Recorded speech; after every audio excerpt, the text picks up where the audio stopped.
We Bear Bears. Just hearing that title might make some of you go, yes! Oh, yeah! And it might make others just go, yeah, it's alright. I'm kind of with that line of thinking. I never really got that into We Bear Bears. I mean, airing at the same time was Adventure Time regular show and Gumball, so adding We Bear Bears to my catalog was just never something that interested me. I remember watching a couple of episodes back in the day, and I thought, yeah, this is alright, but it never really hooked me. It never sank its big old meaty teeth into me with those big old bear claws and just made me stick around. So I figured, why not make a video taking a look at the 2 best episodes, the 2 worst episodes, and 2 random episodes to discuss, was We Bear Bears a hidden gem, something that was to be praised as one of the best things to come from the 2010s era of Cartoon Network, or was it just okay? Was it bad even? Those are the questions we're going to be trying to answer today, and if you like content just like this, please make sure to like and subscribe. At 50k, I'm going to be cosplaying as Pops and doing the Milk Challenge. And if you want a place where you can talk about your favorite shows, movies, games, cartoons, whatever you really want, it's a great place to hang out. My Discord will be in the description. Now let's take a look at We Bear Bears.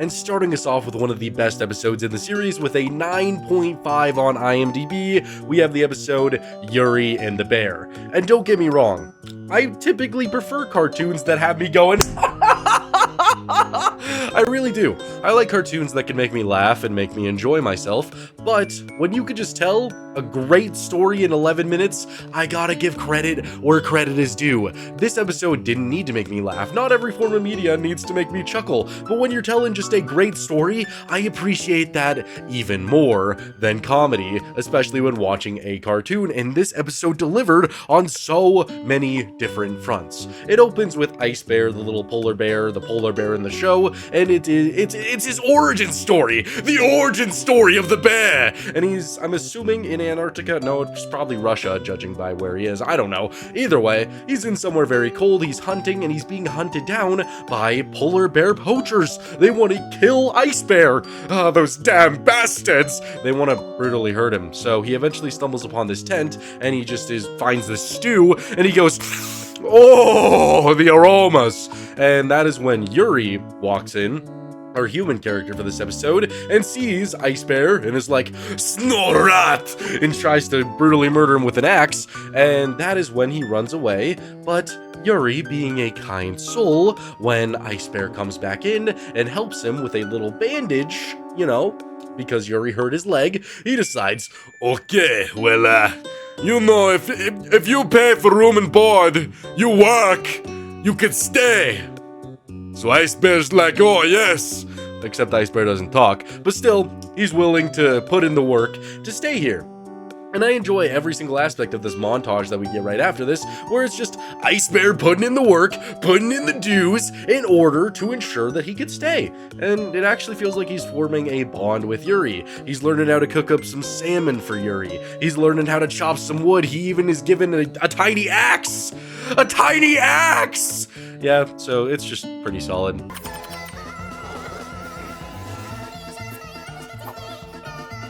I enjoy a lot of it. The montage was a lot of fun, and eventually, Ice Bear keeps wondering about this chest that contains a photo of Yuri's family. Yuri is living in the Arctic, basically, with no family, which makes me really wonder about what happened to his family. I would love to see a Yuri origin story about his family and what happened with that, because it's very sad. It's very sad. I mean, I feel very bad for this guy. He's not the nicest fella, but he's willing to look after a tiny little polar bear after attempting to brutally murder him after the polar bear was nice to him. So, you know, he's got a heart. I really do wonder what happened to that poor fella's family.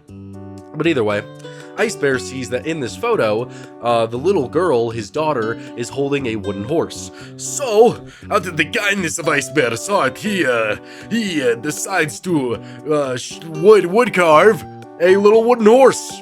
Yippee! And so he goes to give it to Yuri, and Yuri's like, how do you know about this? How do you know? And Ice Bear shows him the photo, and Yuri tries to, not necessarily hurt Ice Bear. He just starts tweaking and freaking out, and Ice Bear drops the photo, which causes Yuri to freak out even more and tells Ice Bear to leave, to run, and to get out of here.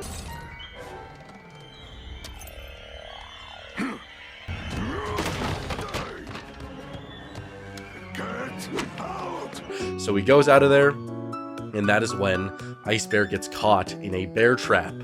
This little tiny bear. This little tiny bear's in a bear trap. And that's when the hunter's dog hears, and the hunter's dog starts rushing over along with the hunters to get Ice Bear. Yuri hears this, and he rushes out with his snowmobile, saves Ice Bear, and they start running away. But his snowmobile, it breaks, it burns, and there's only one thing left to do as the hunters are approaching quickly. He just swings his axe into the ice and pushes Ice Bear into the flowing sea, sending him on a voyage into the ocean, and that's pretty much it. Ice Bear, now with Yuri's axe, flings it up onto his shoulder and stares towards the horizon on his new journey.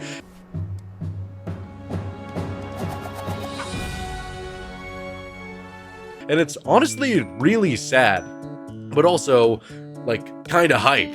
Like, if this was just a solid movie all about Ice Bear, I would be all for it, because I'm having a great damn time. That was a great 11-minute episode, an incredible origin story for Ice Bear, and it did a lot of stuff that worked really well. I loved the bond that Ice Bear and Yuri formed, even if it was so short. Like, 11 minutes is not a lot of time to tell a decent story, but I felt like the connection between Ice Bear and Yuri slowly form with that montage, with all the stuff that Ice Bear was doing, with everything that Yuri was teaching him. You could see that they were forming a genuine bond, and I love that, even with a small scene like them sitting there playing some cards, just Yuri being like, I misplaced the 4, boom! He places a 4, and then Ice Bear, with that cunning, smug-ass look on his face, places a 5 and beats him in cards, and you just see Yuri smile. I like those scenes. You could tell that they had a genuine bond in just the 3 minutes where we get to see their connection form. I like that. That takes some good writing to do in such a short amount of time. And then, what I also loved about this episode was that it actually had genuine tension. There are not a lot of cartoons, especially when I'm watching it, and I'm just like, oh, it's a silly world. I can't really care. I'm not actually gonna think somebody's gonna get harmed here. But here, when Ice Bear is initially caught in that trap, I'm like, oh shit! Oh no! And then when you see the poachers starting to get closer and closer and closer, you're like, oh fuck! Get up, little bear! Get up! And then when Yuri comes and saves him, you're like, ah! Run! That might be an over-exaggeration of your emotions here, but still, the tension is built up really well, which I can enjoy, and I don't know, I felt like I was really into this episode. It felt like I was watching a mini movie instead of just watching a cartoon, so I enjoyed all of those aspects. If I was to rate this episode 1 out of 10, surprisingly, I'd give it a 10 out of 10. It was a very good episode, a crazy origin story, and for me to be going back into We Bare Bears after what must be, I don't know, 7 years, for this to be my first watch, I enjoyed it. I loved every single aspect of it. 10 out of 10. It did so many great things that a cartoon should strive to do. Taking a look at what is said to be one of the worst episodes in the series with a 6.4 on IMDb, Kyle. And honestly, I feel like the only reason this episode was rated so poorly is because none of the 3 bears are in it, and obviously if you're watching Wee Bears, then I feel like you're hoping that there's going to be the bears, but there's not. It's just about this super rich koala, who I honestly forgot even existed until I saw this episode, but overall, it's pretty decent, you know? It's not the worst thing I've ever seen, not the best thing I've ever seen, just pretty middle of the road for me. So this episode revolves around, Nom Nom, the koala, waking up and he's talking to this reporter about how he misses his family. Oh, he wants his family so badly to come back into his life. And he gets a call. And this call's all like, good day, I'm your cousin Kyle from Australia. Oh, good day, mate. Come on, mate, I'm your cousin. And apparently, his cousin is truly on the phone. He shows up, and he's got these big old bushy eyebrows. Nom Nom looks at the picture, and he's like, you're my brother. Oh my God, you're my brother. He's just overcome with joy. And from what I remember when I watched We Bare Bears all that time ago, the koala was usually a dick, right? Am I wrong to assume that? I remember him being a dick, like a little pretentious little asshole, but here, he just seems pretty pleasant, like a normal dude. I guess it's only when he's around the bears that he's an evil little munchkin guy, but either way, having a good time. So this koala is all like, "Oh, I missed you so much, brother. Oh Lord, brother. Oh," and so they just start bonding over their past, just doing all that good stuff, just bonding it a little here, talking about a eucalyptus tree here, and just forming connections. So much so that Nom Nom's all like, "Oh, brother. Oh, it's been so nice spending all this time with you. Oh, would you please do me the honor of splitting my entire $44 billion fortune?" That was pretty quick. Would you split my entire $44 billion empire and be my partner? Oh, crikey! Yeah, he's willing to give him half of the money, and Coil seems like he's getting a little bit too excited about that. Kind of like a scheme is going too well. And Nom Nom, he finds Kyle in the bathroom and putting on fake eyebrows. Let these things stay put. Dick, dang it. Huh? Oh, nom. I can explain. It was all a lie. It was all a goddamn dirty fucking lie. Stupid Coil. I don't know, I like saying Coil like that because it makes me think of that South Park episode where Kyle's cousin Kyle shows up. That's what it reminds me of, at least. Either way, this causes Nom Nom to want him to shred the contract, so they start arguing and fighting over the contract, and it eventually leads to them fighting on the eucalyptus tree, and Coil's all like, "You're on the ropes now, brother," and shoves him down. Nom Nom's gonna fall to his death, but then the bodyguard who Nom Nom fired earlier in the episode, I forgot to mention that because this episode is like a fever dream already, he falls, but the bodyguard catches him and he's like, "Wakey, Mr. Nom Nom, I gotcha." I don't know what's wrong with me. So then he takes Nom Nom and he grabs the contract, and Kyle is sent away. Good for them. It's hype, it's exciting, and Nom Nom actually takes the time to invest in his bodyguard, learning his name. So happy ever after ending. This episode was definitely okay. I don't know if it was quite what I was expecting going into the worst episode of We Bare Bears. I genuinely feel the only reason people consider this bad is because the bears aren't there. Otherwise, pretty decent story. It's not going to go the extra mile and make me just, scrape my giblets all on the floor just in pure excitement, but it is going to keep me entertained throughout. I would give this episode a solid 7 out of 10. There is nothing even remotely wrong with it. Every single scene, I was like, yeah, what's going on? It's got some rewatch value. It was just pretty decent overall. I don't see how it's the worst episode in the series. I'm sure there's worse out there. Heading back over to one of the best episodes in the series with a 9.0 rating on IMDb, we have the episode Burrito. And this episode honestly has a little bit of everything. It's emotional, it's comedic, it's just a really well-told story. The episode opens, honestly, very ominously, with a storm brewing, police lights everywhere, and just crying heard in the distance as we could see this giant tree and a little grizzly bear on top of it. We are then thrusted away from this flashback as the three bears are going to Burrito. Oh yes, one of the best Mexican restaurants in town apparently. How exciting, oh lord. And I really like these first scenes that we get in there where Ice Bear is just immediately eating all the chips and he says Ice Bear wants more chips. I don't know why, that gave me a little bit of a chuckle. Ice Bear will have more free chips. I was enjoying that. And Grizz sees on the menu this ultimate burrito challenge. And hey, what a great way to open an episode. I love me a food challenge. And so Grizz just starts demolishing, downing burrito after burrito after burrito. He's just like, making the entire staff just on edge. They're literally like, this is exactly what I needed when I came into work today. This is it. They're pretty excited by this. Until they realize that there's only one burrito left. And I like how it starts because they're all like, okay, press the button, boom, they press it, and then all of a sudden, because they're at burrito, you hear meow, meow, meow, meow, just a cat alarm goes off. That was pretty funny. And then it cuts to the kitchen and they all start saying, tortilla, tortilla, tortilla, tortilla. As they're building this ginormous burrito, it comes out and Grizz is very into this burrito. He's like hugging it like, oh. No, he doesn't moan, but that kind of helps you get the picture of how he feels about it. I don't know. I don't know what's wrong with me.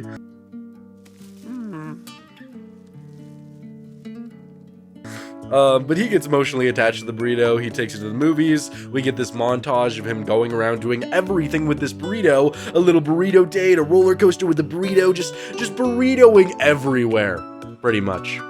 And we keep getting a little bit of flashbacks here and there, police lights and stuff, but nothing that really shows why Grizz is like this. But he's just enjoying this burrito a lot. A bit too much. So Panda and Ice Bear, they're a little bit worried now about, Grizz, because the burrito is starting to rot, starting to smell like literal shit. So they come up with a plan in the middle of the night to go and steal the burrito. They manage to do it, but Grizz wakes up and he's like, "What are you doing? What are you doing with my burrito?" And he starts chasing them, just sprinting at them, and they're running away. They start climbing this tower. It's during a lightning storm, and a giant lightning strikes down and hits the burrito. The burrito's fucking dead! No, its guts go everywhere, all over. They're all over Grizz. Grizz is just sitting there, shock on his face, like, Grizz, are you okay? Oh my gosh, we didn't mean to. We didn't think it would. We could still fix it. But then he just starts going, he just starts laughing, because he realizes how silly he was being, and they start just playing with Burrito's guts. There's a burrito out there. If you have a burrito that you're attached to, sexually, physically, can cut. I don't know. I was gonna say with consent. Do y'all ask your burritos for consent before you do anything to them? That's the question. But don't have your burritos watch this episode. It's a little bit graphic. So Grizz says that, wow, that was weird. I don't know why I was acting that way with a burrito. And then we get our final flashback, where we get to see that it was just a young little baby Grizz stuck in a tree crying during a lightning storm, and a firefighter goes up there to rescue him, and he has like tin foil or something on his wrist, and that's what Grizz clings onto as his safety during one of the scariest moments of a young little bear's life. Little guy, grab on. You're safe now. It's overall a great combination of this really emotional story about getting too attached to something, while also throwing in a good amount of comedy and a good amount of scenes that keep me invested for the entire episode. I loved the progression of this. I really like the beginning of it because it gets you wondering, like, what's on the police lights? What's with that ominous opening? And then you just are filled with comedy and also a bit of wonder as to why Grizz is so sexually attracted to this burrito and treating it like he's been banging it for about 4 months, man. He really likes that thing. He wants it all the time, so you're just wondering what's going on with that. And the progression of it is really funny, but also really interesting. And that final climax where Panda and Ice Bear steal it, and then they're just playing with the guts, was a cool way to end the episode. Plus the flashback.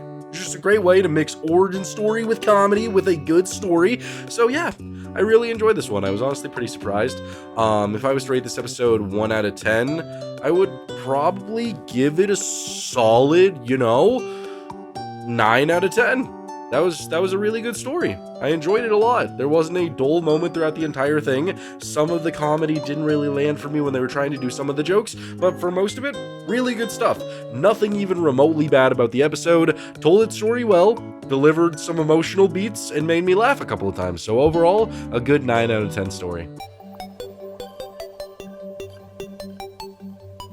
Taking a look at another one of the worst episodes in the series with a 6.4 on IMDb, we have Ranger Norm. And genuinely, if this is considered to be one of the worst episodes in the series, this show is peak. Genuinely. This was such a good episode. How could anybody in their right minds review this so poorly unless every other episode in the show is just that good? Because this was a lot of fun. It's kind of all over the place at the beginning with what the story is that it wants to tell, but honestly, where we end up, it's all worth it, so I'm all game. So this episode starts off with the bears wanting to give Tabes, the ranger that they have, some oranges, and Tabes is leaving as they get there, and she's like, "Oh, I'm so sorry, bears, I'm going to Ranger Con, but we have Ranger Norm coming here to take care of you." And the bears, they don't like this. They start getting all angsty and depressed. They're like, I don't like that guy. I don't like that guy. He's not a good ranger. He's not going to make me bust. he's not gonna help me out in the way that I need. And so they're a little bit depressed. Even though Norm seems to be trying his best, trying to do everything, and they're just constantly staring at this conch that Taves gave to them. And does anybody else ever have the effect now, whenever you see a conch, you just think of, ah, can I have something to eat, please? Does anybody else have that effect? If you get that reference, then I love you, but if you don't, then I really don't love you. But they have this conch, and they're debating calling Taves and saying that Ranger Norm is just a nothing, no good, dirty worm, a bad guy. But he goes through the trouble of making them some ooey gooey delicious milkshakes. So they're kind of a little bit hesitant on how they feel about Norm now. So they're like, oh guys, we gotta go apologize. Of course we have to apologize to this guy. So they walk over there. And they discover this giant, like, warehouse that wasn't there before. They go in, and they hear Norm on the phone, and he's all like, those bears won't suspect a thing when I destroy the forest and build a golf course. And then the guy on the phone is all like, well, won't we have any legal trouble? He's like, no, of course not. We're rich. Doesn't that speak volumes to everything today? You could get away with anything if you're rich, apparently. If you're rich enough, you could do horrible, atrocious things. God, this world sucks. But, hey, at least We Bare Bears is aware. That gets a point for me. They understand how the world works. So he has this giant machine. The bears aren't going to let them do that. And he takes the conch away from the bears so they can't call Taves. Oh, no! And so he starts chasing them with this giant machine that is supposed to destroy the forest. And he's trying to brutally murder the bears. Dear Lord.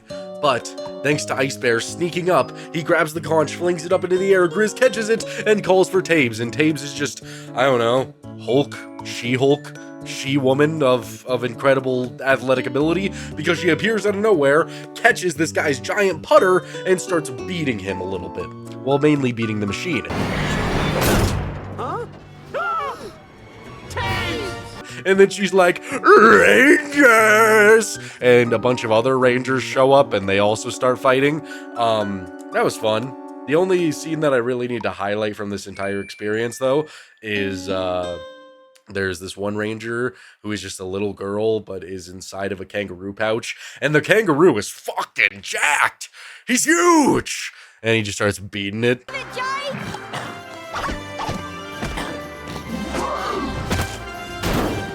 I thought that was pretty interesting, until Norm, he's all like, oh, if you touch me, I'll pop. You don't want to do that, oh, because he's going to self-destruct and kill everyone and the forest if they touch him. Literally just, pulling a cell on everybody. That was pretty crazy.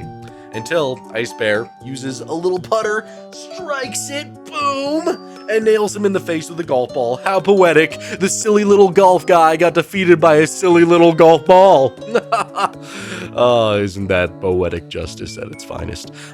This episode was a lot of fun. The beginning of it was all over the place. I couldn't really tell where it was going, but I guess that was the point. I kept thinking, okay, this Norm guy's gonna be evil. But then I was like, oh, this Norm guy does seem really, really cool, and the bears are sad, so maybe it's gonna be just a really down-to-earth slice of life thing where they realize that Norm is cool, but then he is a villain, so I guess they subverted my expectations really well, and then we just get a crazy chase scene, followed up by a crazy fight scene, followed up by everything. A little bit of everything in this episode. If I was to rate this out of 10, probably solid 8 out of 10. Yeah. It doesn't have anything even remotely bad about it, so that's always a plus. It was really funny in a lot of different places. We got a pretty epic fight scene at the end there, and I liked having the bears back, so the bears, they were enjoyable as well. Yeah, pretty solid episode, 8 out of 10. Heading on over to the random category with a 7.2 on IMDb, we have Best Bears. And the bears are just seen looking so fresh and clean, literally, as stated by the Bears, they're looking so dapper, and it's all because their friend Daryl is getting married to a girl named Sophia. And he gets a phone call, and the Bears are all like, you can't talk to the bride on the wedding day! You just can't. And so they grab the phone, and it's very apparent that Daryl is marrying a certified baddie. Daryl looks like Mike Wazowski if he had 2 eyes, and Sophia just looks like a baddie. She's apparently really into hang gliding. She takes care of Bengal tigers, and she's a fashionista. How did bro pull? I don't know. Maybe he's packing a lobster under there. Who knows? But either way, very happy for him. It's good stuff. It's very exciting. And the Bears are the best men for the wedding, so they have certain tasks that they have to do. But it just so happens that Daryl thought that his own wedding started at a different time. How do you make that mistake? You got so much planning. How do you make such a simple mistake, you know? It just doesn't really make any sense, at least to me. So they have to get not only the ring, but the vows and the cake within 30 minutes, or he's going to miss his own wedding. So Grizz is all like, okay, gentlemen, all right, we need a plan, and it's going to be the greatest plan that you could ever have, okay? I'm gonna get the cake. Panda, you're gonna get the ring. And Ice Bear and Daryl, you're gonna go get the vows. And so that's what we get. And we just get a bunch of shenanigans with this. Panda has a argument with the rig guy because the guy was just kind of a dick at the store. He hands him the rings and he's like, oh, well, I can tell it's not you getting married, you ugly ass dumb fuck. I'm not Mr. Saragossa, I'm just his best bear. Ah, right. That makes perfect sense. For a second there, I was thinking, who'd marry this guy? What? I mean, obviously he didn't say that, but he basically did. You just called Panda fat. Why? Why'd you have to do that? You're running a business. So Panda was very sad, which causes him to drop the rings and he starts chasing them. At the same time, Grizz picks up the cake and he gets on a bus. And oh my god, I have never wanted to pick a toddler up more by the skull, just bash him like Hulk did to Loki in Avengers, just bash him all over the floor, because this kid walks up to the cake and goes like this, and runs away. And there. What the fuck? Where's your mother? Where is she? I don't know, that was crazy. That made me actually, like, get up out of my seat and get upset. I didn't like that at all, but I guess it adds to the drama because Grizz tries to fix the cake because it has the Daryl and Sophia's faces on it. He tries to fix it, it's not really working, it's going poorly, so yeah, the struggle is very real. At the same time, Ice Bear and Daryl are looking for the vows, they can't find them, so Ice Bear is just like, say this. Ice Bear loves you. Ice Bear will love you forever. Ice Bear will cherish you. Yeah, just stuff like that, and Daryl decides that's gonna be his vows. Good stuff. So, they all manage to make it back. Panda ends up just catching the rings at the courthouse, so that all worked out. Daryl doesn't really care that the cake's messed up, and he's got his vows. And then, they get another call from Sophia, and she's like, yes, how exciting, time to get married, let's do this, yeah! And all the Bears are just like, God, Sophia's so cool. She should be president or the queen of a new country called Coolsville, because she's literally the coolest person on the planet. And Daryl, upon hearing this, he's like, oh no, I think I'm getting a hernia. Oh no, I gotta get out of here. Because, you know, the proper response when you're about to marry a 10 out of 10 baddie is to freak out and not want to do it anymore. So he starts running away, he climbs the courthouse tower all the way up to the bell and starts trying to, I don't know, die or something.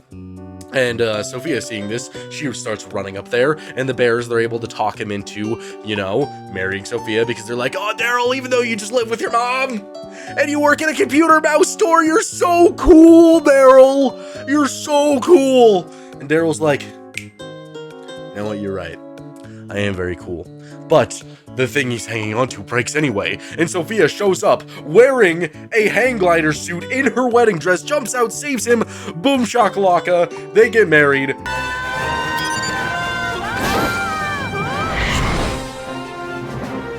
Daryl pulled the baddie, managed to sign it, deliver it, and just pull through and get married, and then it's just wholesome fun at the end of the episode. Very decent. I enjoyed this episode a lot, actually. It didn't have the most crazy plotline. I mean, everything in the middle with Panda losing the rings, Grizz messing up the cake, and Ice Bear just helping with the vows, that was kind of whatever. It's still pretty entertaining, though. Like, there was nothing wrong with it. I just didn't really see how the episode could get more crazy, but it managed to do that with Daryl freaking out and Sophie having to save his life. That was a good way to end the episode, and just combining that with the wholesome fun at the end, that just tied it all together really well. So, if I was to rate this episode 1 out of 10, I would probably give it a solid 7. There was nothing even remotely bad about the episode. It was just good, wholesome fun about Daryl trying to marry this girl, and I enjoyed it. I enjoyed it a lot. And the final episode that I'm going to be taking a look at with a 7.7 on IMDb is the episode The Library. And I love the beginning of this episode because it's so real, where the bears are just talking to this lady who works at the library, and they're all like, we shouldn't have to pay for this fine because the books are missing. What are you talking about? And the lady's just like, I can't do this anymore. I can't do this, and just walks away and goes on break. I thought that was very real if you've ever worked in customer service. I wish I could just go on break whenever problems like that would arise. I don't know. I really like the beginning. They eventually find Chloe, who is their friend, who is in college, and she is studying for a chem test, but she's barely awake, she's struggling, and it's tomorrow. So they decide, oh, let's help her. Let's help her. So Grizz is tasked with keeping her awake, Ice Bear is going to try and find a book that she needs, and Panda is going to try to reprint a practice chemistry test. Should be pretty simple, right? You'd think. Well, Panda, he's struggling because the library doesn't have the most up-to-date technology. It's just very, very slow, which was really funny. I enjoyed all the stuff that Panda was dealing with. And then Grizz is trying to keep her awake, but she's just, you know, like Fenny-Naughton, pretty much, a lot. And, Ice Bear is about to get the book, but another girl also wants the book, so for like 2 minutes, Ice Bear is having the most intense chase of his life going against this girl to get that book. So, pretty interesting. And eventually, Grizz, he deems the best way to keep Chloe awake is to give her sugar. So, he starts force-feeding her chocolate, and she enters the ethereal realm. How do you feel? I feel like I could go through a whale! Yeah, that's it. I knew this would work. Her eyes get all bloodshot, and she's just basically high as hell. It's like she did a whole line, and yep, she's just running around crazy. And Panda, I really like the scene where, because he was printing so slow, he ended up ripping it. And this old lady initially was the one to help him print it. And so he just gives up and he's like, I'm just gonna write it down. I'm just gonna write it all down. It's 200 pages, but he's committed. And he already gets 1 page done. And the same old lady walks back over and she's like, oh, Sonny, let me help you. And Panda's like, no, thank you. And then the bitch decided to step out of line. Oh, I'll just take this. Let me help you. Don't write it all the way down. And I understand you're trying to help, but if a person ever tried to help after I said no the first time, they're just asking for it at that point. That's all I could say. And so she gets angry because he was being rude, because she was literally grabbing his personal stuff, and she rips up his papers. That's okay, I'm just gonna copy it on paper. Oh, don't be silly. It's no trouble. No, really, I've got this thing. You needn't write it Man, all please, out, just give me silly. that. I can Okay, just give it. be rude. So Panda's very distraught. He goes back over, and Ice Bear goes back over with the book, and they see that Chloe is a freak, just tweaking everywhere, tweaking left and right, and they accidentally drop the book, so the girl gets the book back, and Chloe just goes on a rampage. So, they realize that the best course of action is for them to also eat a bunch of chocolate so that they can keep up with Chloe and help her study. So they eat chocolate, they also start tripping balls, just high off that sugar, and they manage to track down Chloe, help her study for her test, and get her all nice and ready. And then they go to her school, and it turns out the test wasn't even that day. So, yeah. Pretty interesting episode. I thought it was really decent for the majority. I really like the separating plot lines of trying to keep Chloe awake, Panda trying to just print this, and Ice Bear trying to get that book back. Those were all very good. And then the finale, where they're all in this super speed realm because the chocolate just gives you the ultimate high where you're faster than everybody else. That was a lot of fun. I had a good time. So if I was to rate this episode 1 out of 10, I'd probably give it a solid 6 out of 10. This is probably my least favorite of the ones that I watched so far. There just wasn't anything overly great about it. It made me laugh the least amount. It was still a very decent plotline, though. It still has a little bit of a rewatch value. I enjoyed most aspects of it, but it just isn't personally my favorite. So is We Bare Bears actually unbearable? Oh my god, hit the subscribe button, hit the like button. He said the bear joke. The bear joke about bears when he's talking about bears. The bear show. Yeah, I'm probably gonna put that in the thumbnail or something because that's gonna be hilarious. Going into this, I obviously knew that We Bare Bears actually was good. It's one of the shows that I wish I did watch a lot more growing up, especially because at a younger age, I probably would have loved it a lot more. This show is phenomenal. If those 2 episodes that I looked at that were rated the worst are actually some of the worst that the show has to offer, then it's fucking up from there, man. That was a great experience. Usually when I watch shows like this, I don't actually find myself wanting to go back and maybe rewatch the series, but I really do. I want to see a bunch of the episodes that I never got to watch of We Bare Bears because the show just works. I like the differing personalities of the 3 bears. I like Panda a lot. He's a little bit of a Riz master, Grizz being the extroverted front. Oh, that was a good sneeze. It's gonna stay in the video even if you don't like it. I like Grizz being the main extroverted front. I think he works well for causing the situations. And then anytime Ice Bear says something, because he barely says anything, I was always chuckling. I was having a good time. I was liking it. It was fun. For the majority, I loved it. I love the world. I like the bears. I think it's great. And it's a really funny show. So, yeah. It was a great experience going back to We Bare Bears, and if you've never seen it, I would definitely recommend it. Thank you guys so much for watching. I really hope you enjoyed this video.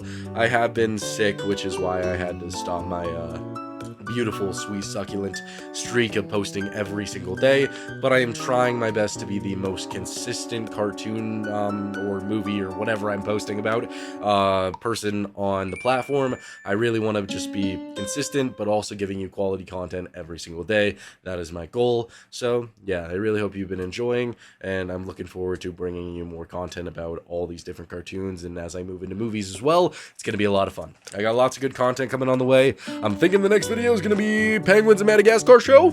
It's probably what I'm going to do. And then we got Monster House coming up as well.